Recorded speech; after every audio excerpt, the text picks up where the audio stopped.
mutação. Bom, em Homem-Aranha Novo Dia, a mutação do Peter começou a evoluir. Não, o lado aranha dele começou a tomar conta do corpo dele, ampliando completamente os poderes dele, só que ao mesmo tempo assumindo um lado mais instintivo, né? Ele começou a virar um animal, uma aranha, né? Isso fez com que o Peter ficasse preocupado. Quem que não ficaria por virar uma aranha? Por vários anos ele ficou quase que 100% da vida dele como Homem-Aranha. E o Peter Parker ficou de lado, não foi assim? Só que agora parece que esse lado aranha estava querendo tomar conta, literalmente, do corpo dele.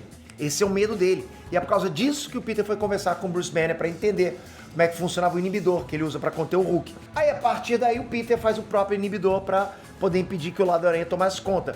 E deixando bem claro, esse mesmo inibidor era capaz de inibir qualquer poder derivado de mutação, independente se era acidental, igual o dele do Banner, ou natural, igual, por exemplo, da Jean Grey. Só que o Peter usou de uma forma que ele mantinha os poderes originais dele, mas afastava a evolução da mutação. Pensou Wolverine e Deadpool com o negócio dele pra Cassandra Nova? Pô, resolveria, né? Bom, essa vontade de controlar a mutação vem direto dos quadrinhos. Na HQ The Amazing Spider-Man número 100, o Peter tá cansado de viver a vida preocupado com todo mundo. Tá cansado de viver, sabe, tendo que colocar a responsabilidade de ser Homem-Aranha na frente da vida pessoal dele. Ele quer se casar com a Gwen Stacy e pra isso o Homem-Aranha não pode mais existir. E aí que o Peter revela que desde o dia em que ele foi picado pela aranha, ele estudava uma forma de reverter os poderes dele e eliminar a radiação. Não porque ele gostava dos poderes, mas porque ele tinha medo da radiação no sangue matar ele no futuro. Então faz sentido esse medo, né? O único problema é que ele não tinha como testar o soro, mas aquele era o único jeito dele eliminar o Homem-Aranha de vez da vida dele. Então o que ele faz? Ele toma o soro para tirar os poderes, só que o soro tem um resultado inverso. Ao invés de eliminar a mutação acelera. E o Peter fica com 6 braços.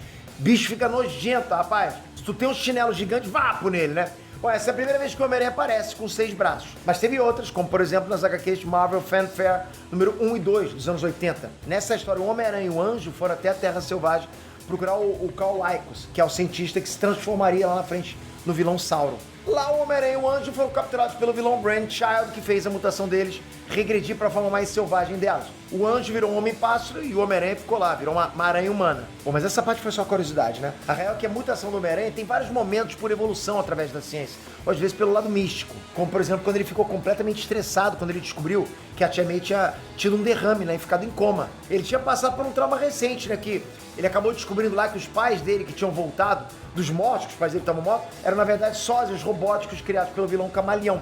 Então, pô, juntou tudo isso e a situação da Tia May, cara, e o Peter acabou entrando num casulo e passou por mais uma transformação, tipo Mangekyo Sharingan, né? Pô, tipo, passou uma transformação radical. Essa transformação aconteceu na HQ The Amazing Spider-Man número 392. A capa dela é bem legal, né? Porque tá escrito Peter Parker nunca mais.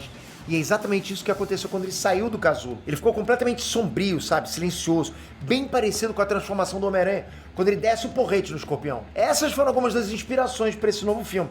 A parte do casulo, né, a parte do Peter querendo impedir a mutação, tá tudo no filme. Tem outra referência que acontece nas HQs que provavelmente inspirou o filme, principalmente aqueles olhos vermelhos. Mas eu vou falar disso pro final desse vídeo aqui. Vamos falar agora dos novos poderes do Homem-Aranha. Sim, porque ele ganhou novos poderes também.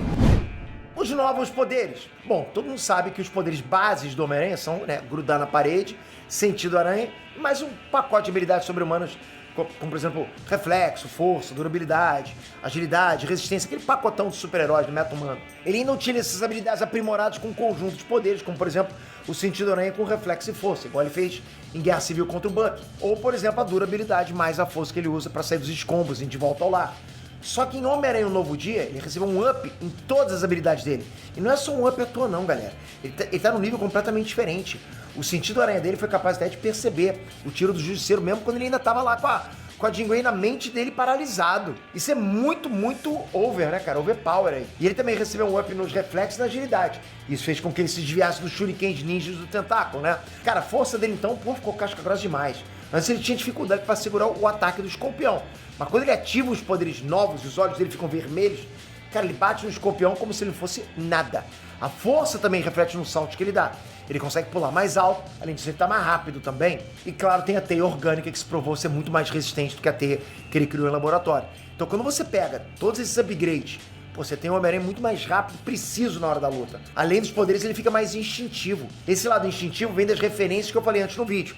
Mas essa teia orgânica e os olhos vermelhos vêm de outro lugar. Nas HQs, o Homem-Aranha teve que enfrentar uma vilã conhecida como a Rainha. O nome verdadeiro dela é Adriana Soria. E o mais legal é que essa vilã, cara, é única de uma subespécie de mutante conhecida como Homo Insectus. Ela era capaz de controlar insetos também humanos com genes insetos.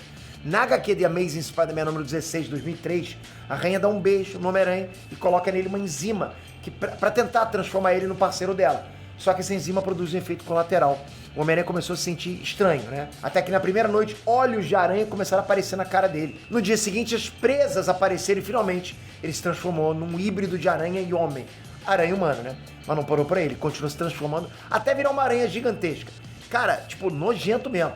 Por fim, essa aranha meio que morre e de dentro dela sai o novo Peter Parker, né? Porra, apelação demais, né? Com todos os sentidos melhorados, incluindo a capacidade de colher informações através de outros insetos. E claro, sendo capaz de produzir teias orgânicas. Essa é uma das origens da teia orgânica do Homem-Aranha, mas essa ainda é mais voltada para a ciência. A que mais tem relação com o filme é talvez a fase do outro. Nela, o Homem-Aranha é espancado pelo vilão Morlun, que é o cara que se alimenta de totens aranha. Nessa fase foi explicado pro Peter que a aranha que picou ele estava morrendo, e por isso passou os poderes totêmicos para ele. É uma origem nova que troca a ciência pelo lado místico. Ah, Peter, mas no filme isso nem aparece. Calma que eu vou explicar. Bom, o Morlun espanca o Homem-Aranha e ele vai parar no hospital. Só que o Morlun vai atrás dele de novo e quando chega lá, a Mary Jane ataca ele. Nessa hora o Morlun quebra o braço dela, isso faz o Peter se levantar da cama.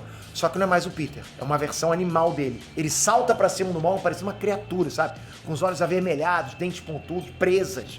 O Peter mata o Morlun, mas ele morre logo depois nos braços da Mary Jane. Mas é aí que entra a nova transformação. O Homem de Ferro leva o corpo do Peter pro prédio dele, mas pouco depois a Mary Jane encontra o corpo do Homem-Aranha aberto, como se algo tivesse saído de dentro dele e deixado só a pele para trás. O Homem-Aranha ele trocou de pele e fugiu. Ele entrou no novo casulo e enquanto ele dormia, ele encontrou a entidade aranha conhecido como Grande Tecelão. É aí que ele abraça o lado totêmico e renasce. Ele sai do casulo com novos poderes, né? Da mesma forma que o Homem-Aranha no filme. Só que nos quadrinhos o leque de poderes é maior, né? Porque além dos upgrades dos poderes base, ele ainda recebe novos poderes. Ferrões retráteis nos pulsos, visão noturna aprimorada, regeneração acelerada e capacidade de sentir as vibrações de qualquer coisa que toca a teia dele. É basicamente uma extensão do sentido aranha pela teia. Porra, maneiro demais isso.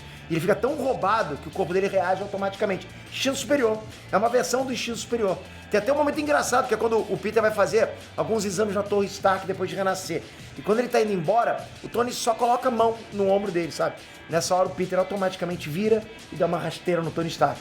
É instintivo. E por que eu acho que essa fase tem mais relação com o Homem-Aranha do cinema, né? Com o que aconteceu agora? Bom, a ideia de que o Homem-Aranha tem que abraçar o lado animalesco enquanto ele evolui é a mesma coisa. O Peter teve que parar de tentar suprimir o lado aranha, né? Tipo, não dá mais pra ele lutar contra isso. Ele só ficou overpower quando ele finalmente entendeu que não existe Peter ou aranha separados. Ele é os dois. Isso me lembra um pouquinho essa fase das HQs. É muito parecido. Outro detalhe são os olhos vermelhos que fazem ele ficar violento e agir por instinto. E claro, tem as teias orgânicas e o aumento de todos os poderes base dele. A real, galera, é que agora o Homem-Aranha é muito mais forte do que antes, cara. Muito mais. Em todos os sentidos. Tudo, ok? Todos os poderes foram melhorados. Os traumas foram superados. Agora sim, o Homem-Aranha do Sam tá completo. Bom, o futuro do Homem-Aranha ainda é um mistério. Inclusive, eu tenho um vídeo só sobre o final do filme. Vou deixar pra vocês aqui, ok? Vale a pena vocês assistirem esse vídeo. Mas eu tava aqui gravando e pensando numa coisa. Será que esse novo Homem-Aranha, com novos poderes, teria mudado o resultado da Batalha do Aeroporto lá em Guerra Civil? Eu acho que sim. Bom, o jeito que ele enfrentou o tentáculo, vocês acham que ele teria dificuldade pra prender o Capitão América, Falcão, Bucky, Homem-Formiga e a Wanda? Cara, o que vocês acham?